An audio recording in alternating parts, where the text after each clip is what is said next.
So it begins. Hi Aditya, welcome to Magnifloss.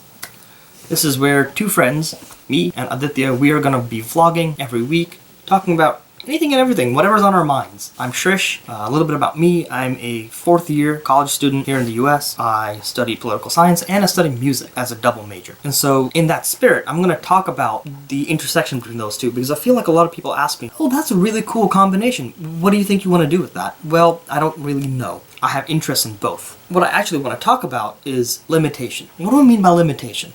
Well, let's start with music. This is the easier of the two to talk about. Music has limitations in the physical way. The way a wave physically works, and the overtones of that oscillation, I mean, you really don't have much of a way to mess with that. If I play a note on the string bass, it'll vibrate at a certain frequency and then have a bunch of overtones in fractions of that frequency. That's just how that works. And the body of the instrument favors certain overtones, so when you hear those overtones in that register, you recognize the sound of the instrument. That is how timbre operates. So that can't be changed. Now, in that framework of the harmonic series, you can do whatever you want within that framework, which is really cool, and it's what makes music an art form. It's why, we think about it so much and why it interests us so much, because there's no freewheeling approach to music. Music happens because we have established certain rules, and nature has established certain rules for us, and then we work in that framework, and we treat them as a feature instead of a bug.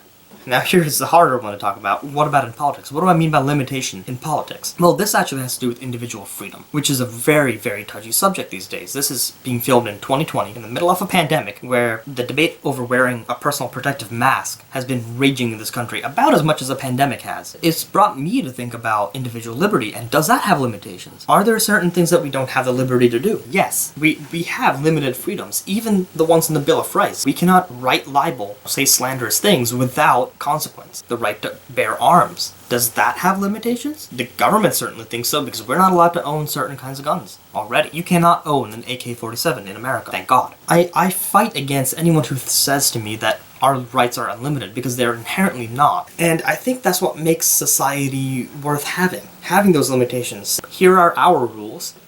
Work in that framework. I think it's a really interesting comparison, the intersection between the limitations of art. If you're a painter, you only have the canvas to work with. Every medium has its own limitation that gives it its charm and its quirk. And then every society also has its limitations, things that it allows. And so I think looking at it from that way might provide a way for people to just relax a little bit and not make a big fuss over, ooh, my rights are being taken away. Well, should they be taken away?